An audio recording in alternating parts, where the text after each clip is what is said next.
नमस्कार। तो आपको पता है कि आपका जूनियर ऑफिस असिस्टेंट का एग्ज़ाम जो है वो बहुत नज़दीक है, तो उसके लिए जो है हमने कल भी एक वीडियो डिस्कस की थी।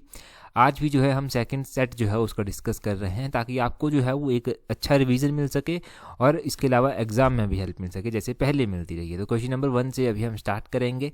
बोलते हैं, which of the following is not a valid type for a table field in MS access 2013। तो बोलते हैं MS एक्सेस 2013 में टेबल फील्ड के लिए निम्न में से कौन सा वैध प्रकार नहीं है। तो यहाँ पर जो वैलिड टाइप नहीं है वो है ईमेल। ऑप्शन ए जो है वो सही आंसर होगा। ईमेल आपने ध्यान रखना है।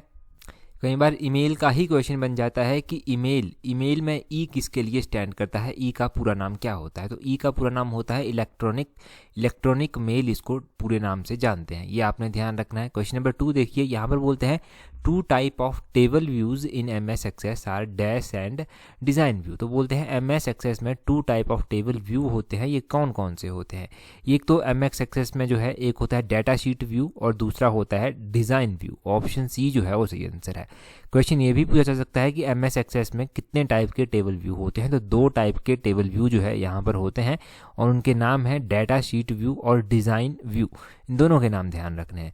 अगला क्वेश्चन देखिए, क्वेश्चन नंबर 3 में बोलते हैं, how will you find the data field beginning with the letter A and B by using find and replace dialog box in the data sheet view of table in MS access. तो बोलते हैं MS access में table के data sheet view में dialog box और find and replace का प्रयोग करके अक्सर ए और बी से शुरू होने वाले डाटा फील्ड को आप कैसे प्राप्त करेंगे। तो इसको प्राप्त करने के लिए सिंपल सी जो कोड यूज़ किया जाएगा, कमांड यूज़ की जाएगी, वो की जाएगी A B और इस तरह से ब्रैकेट्स होंगी। और ब्रैकेट का ध्यान रखना है, ब्रैकेट किस तरह से होंगी और स्टार लगाया जाएगा। ठीक है, ये आपने ध्यान रखना है, ये बहुत इंपॉर्टेंट क्वेश्चन है। आगे बोलते हैं which of the following field type in MS access table is read only. तो बोलते हैं MS एक्सेस में इनमें से कौन सा रीड ऑनली फील्ड टाइप है। तो रीड ओनली फील्ड टाइप क्या है इनमें से, वो है कैलकुलेटेड। ऑप्शन डी सही आंसर है। अगले क्वेश्चन में बोलते हैं, क्वेश्चन नंबर 5 में यहाँ पर बोलते हैं, what is the full form of ODBC। ये 2-3 बार एग्जाम में पूछी गई है, JEE के एग्जाम में ही स्पेसिफिक रूप से। तो इसका पूरा नाम होता है open database connectivity. Open database connectivity, option A जो है वो सही आंसर हो जाएगा क्वेश्चन नंबर 5 का। ये ज़रूर ध्यान रखना है आपने, बहुत इंपॉर्टेंट है। अगर ओ से ही कोई फुल फॉर्म पूछी जाती है तो एक तो आपकी OMR की फुल फॉर्म पूछ ली जाती है। OMR की फुल फॉर्म क्या होती है, ऑप्टिकल मार्क रीडर। जब आप OMR शीट भरते हैं ना तो ऑप्टिकल मार्क रीडर इसका पूरा नाम होता है। तो ये भी आपने ध्यान रखनी है। OCR भी होता है एक, OCR का पूरा नाम होता है ऑप्टिकल कैरेक्टर रिकॉग्नाइजेशन। ठीक है, ये दोनों ही पूछी गई हैं एग्जाम में, ऑप्टिकल मार्क रीडर और ऑप्टिकल कैरेक्टर रिकॉग्नाइजेशन। तो ये ध्यान रखनी है। अगले क्वेश्चन में पूछते हैं, क्वेश्चन नंबर 17 में यहाँ पर बोलते हैं, in MS Excel a dash is a sequence of recorded keystrokes and mouse events that can you replaced as many times as one bar. तो बोलते हैं कि MS एक्सेल में एक रिकॉर्डेड की स्ट्रोक और माउस इवेंट की sequence है जो कोई भी जितनी बार चाहता है उतनी बार रिप्लेस कर सकता है। तो उसको क्या कहते हैं, उसके लिए जो इस्तेमाल किया जाता है उसके लिए मैक्रो। MS एक्सेल एक मैक्रो इज अ सीक्वेंस होता है यहाँ पर एक, जो कोई भी जितनी बार चाहता है उसको रिप्लेस कर सकता है। क्वेश्चन नंबर 18 में बोलते हैं, which of the following is not a valid cell address in MS excel. तो वैलिड सेल एड्रेस कौन सा नहीं है MS एक्सेल में। MS एक्सेल में अगर हम बात करेंगे ए इस तरह से डॉट और 41, ये जो है सही क्या नहीं है, वैलिड सेल एड्रेस नहीं है MS एक्सेल में, ये ध्यान रखना है।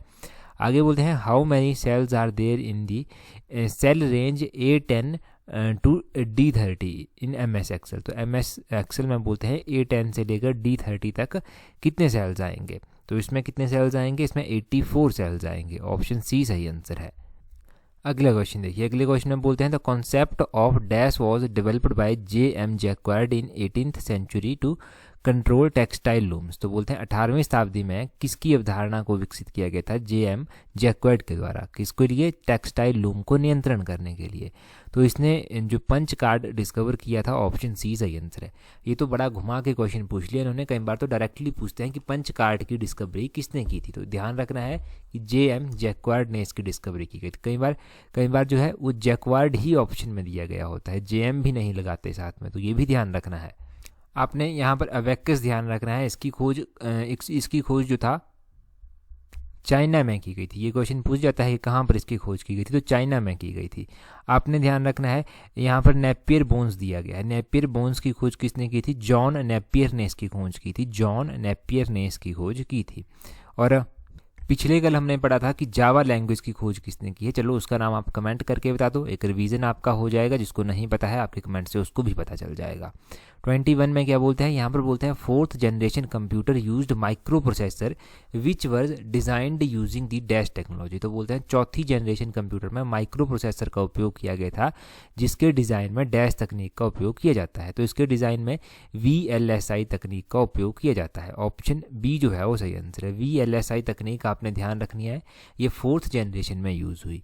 ठीक है, और यहाँ से क्या क्वेश्चन बन सकता है कि ट्रांजिस्टर कौन सी जनरेशन में यूज़ हुए थे? ये 2nd जनरेशन में यूज़ हुए थे। वैक्यूम ट्यूब जो थी वो 1st जनरेशन में यूज़ हुई थी। तो 1st, 2nd और 4th जनरेशन के आपने ये ध्यान रखने हैं। इंपॉर्टेंट 23 क्वेश्चन देखिए, यहाँ पर बोलते हैं B2B, B2C, G2C and C2C are the form of. तो ये किसकी फॉर्म्स हैं? ये 23 का सही आंसर क्या होगा? ऑप्शन सी, ई कॉमर्स की ये फॉर्म्स हैं।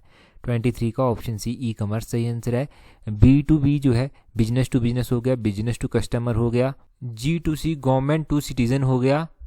और C2C जो था वो कंज्यूमर टू कंज्यूमर हो गया। Business to consumer, business to business, business to consumer, government to citizen और कंज्यूमर टू कंज्यूमर, ये ध्यान रखना है। 24 में बोलते हैं the dash sensor in mobile device tracks the orientation whenever the device is rotated. तो बोलते हैं मोबाइल डिवाइस में आप देखते हैं कि जब भी आप रोटेट करते हैं तो उसमें बोलते हैं कि कौन सा सेंसर होता है वो उसको ट्रैक कर लेता है, कौन सी ओरिएंटेशन रखनी है, या फ़ोन सीधा रखना है या इसको मोड़ देना है। इस तरह से देखा है आपने कई बार अपने फ़ोन में। तो ये होता है ऑप्शन बी। 24 का जो है वो ऑप्शन बी सही आंसर है। गायरोस्कोप जो है एक सेंसर होता है फ़ोन में, इससे जो है ये ट्रैक हो जाती है orientation. Gyroscope most important question. 25 question यहाँ पर क्या बोलते हैं Microsoft dash is a cloud storage service that let's you store and backup your file. तो इनमें से कौन सी एक क्लाउड स्टोरेज सर्विस है जो आपको अलाउ करती है चीज़ों को स्टोर करने में और बैकअप अपना रखने के लिए? सभी फ़ोन यूज़ करते हैं तो वन ड्राइव सभी के फ़ोन में होगा। ऑप्शन बी, वन ड्राइव एक आप कह सकते हैं क्लाउड स्टोरेज है। ये आपके फ़ोन की स्टोरेज को नहीं घेरेगी, ये सिर्फ इंटरनेट के थ्रू ही जो है वो स्पेस को घेरेगी। इस तरह से आप याद रखिए, थोड़ा सा पता चल जाएगा आपको। वैसे पता होगा बहुत सारे लोगों को। अगला क्वेश्चन देख लेते हैं। अगले क्वेश्चन में क्या बोलते हैं? यहाँ पर बोलते हैं in mobile phone system a geographic region is divided up into dash to implement the concept of frequency reuse. तो बोलते हैं मोबाइल फ़ोन सिस्टम में एक भौगोलिक क्षेत्र आवृत्ति पुनः उपयोग की अवधारणा को लागू करने के लिए डैश में बांटा जाता है। तो इसको किस में बांटा जाता है? इसको बांटा जाता है आपके सेल्स में। ऑप्शन सी 26 का सही आंसर है। सेल्स में इसको बांटा जाता है। आगे 27 में बोलते हैं what is the full form of IoT। IoT का पूरा नाम पूछा गया है, बहुत ही कॉमन है, बहुत ही ईजी है। IoT का पूरा नाम चलिए आप ही कमेंट करके बता दीजिए, फिर हम डिस्कस कर लेंगे। अगर कुछ गड़बड़ी होती है या कमेंट में बात कर लेंगे या डिस्कस कर लेंगे, परंतु आई नो कि आप सही जो है वो बताएंगे कमेंट करके। ये बहुत इजी चीज़ है। बाकी टेलीग्राम का तो अगर आपको पता ही है, अगर नहीं है पता तो देख लीजिए। टेलीग्राम ज्वाइन करने के लिए अपना टेलीग्राम ओपन करना, वहाँ से @allexam31 इस तरह से सर्च करना, आपको हमारा टेलीग्राम चैनल मिल जाएगा। यहाँ पर आपको हर एक इंपॉर्टेंट अपडेट जो भी आपके एग्जाम पॉइंट ऑफ व्यू से ज़रूरी होती है वो दे दी जाती है। तो यहाँ पर ज्वाइन कर लीजिए। That's all for today. Thank you very much for watching and listening it very patiently.